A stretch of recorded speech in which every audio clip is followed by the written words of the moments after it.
Assalamualaikum warahmatullahi wabarakatuh. Alhamdulillah. Allahumma salli ala nabiyil hashimi Muhammadin wa ala alihi wasallim taslima. Kawan-kawan yang saya hormati, pada kesempatan yang lalu saya sudah share mengenai bagaimana kalau kita, seseorang atau siapapun ingin mempelajari kembali agama Islam itu secara mendasar menggunakan buku, melalui buku. Buku apa yang harus kita baca? Sebagaimana yang sudah kita sampaikan dalam pembahasan terdahulu, mempelajari Islam itu bisa dilakukan dengan berbagai cara. Cara apapun itu dapat dilakukan. Jalan apapun bisa ditempuh. Pintu manapun bisa kita masuki. Karena mempelajari Islam bukan mengumpulkan informasi, bukan mengumpulkan data, bukan mengumpulkan pengetahuan, sehingga diri kita ini menjadi gudang pengetahuan, gudang informasi. Bukan. Mempelajari Islam itu adalah mengupayakan agar kita mendapatkan petunjuk dari Allah, menjadikan agama Islam sebagai guidance bagi kehidupan kita sehari-hari. Dengan demikian maka tidak soal kita mau memulai dari mana. Hanya saja kan kita perlu belajar pakai baca buku. Buku apa yang harus dipilih? Nah, kalau itu yang dimaksud, maka pada kesempatan ini saya sarankan boleh mempelajari Islam melalui buku ini. Bukunya kecil, bisa masuk dalam kantong.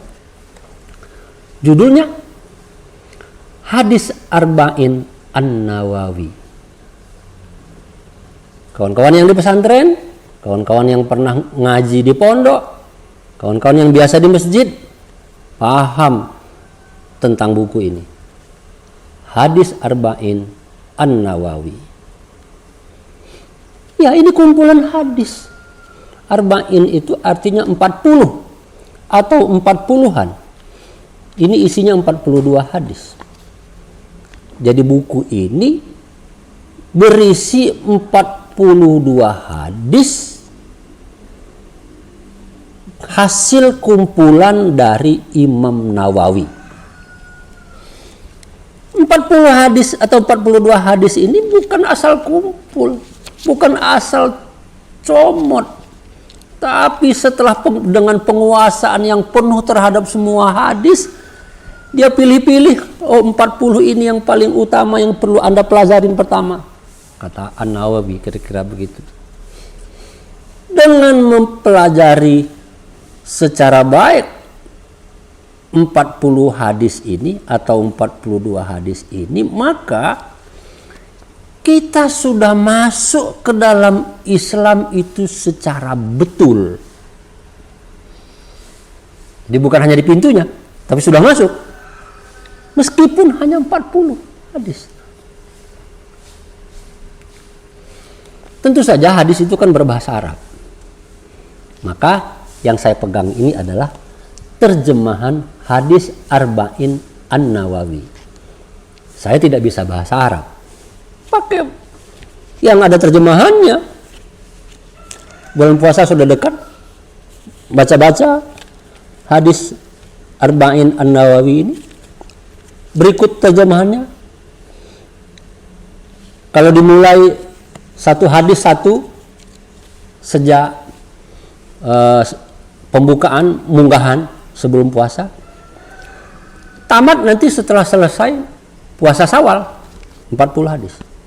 Arabnya ada yang Arab, kalau yang mau pakai Arab.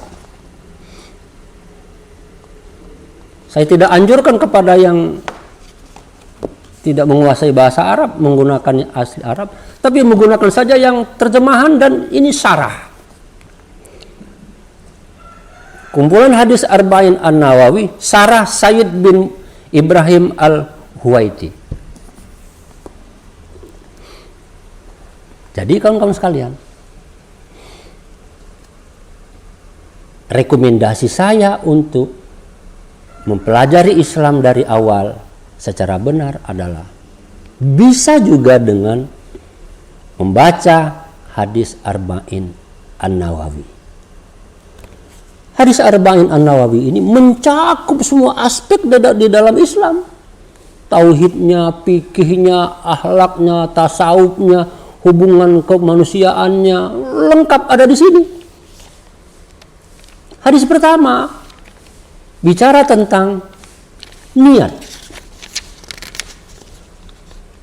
Jadi semua hadis Arba'in An-Nawawi cetakan manapun, baik hadisnya saja ataupun syarah ataupun ulasan-ulasan yang lain, maka hadis pertamanya adalah niat. Mengapa niat? Karena apapun perbuatan di dalam konteks keislaman itu harus dimulai dari niat. Tanpa niat, maka itu seperti air di daun talas, tidak membekas apa-apa, tidak ada nilainya.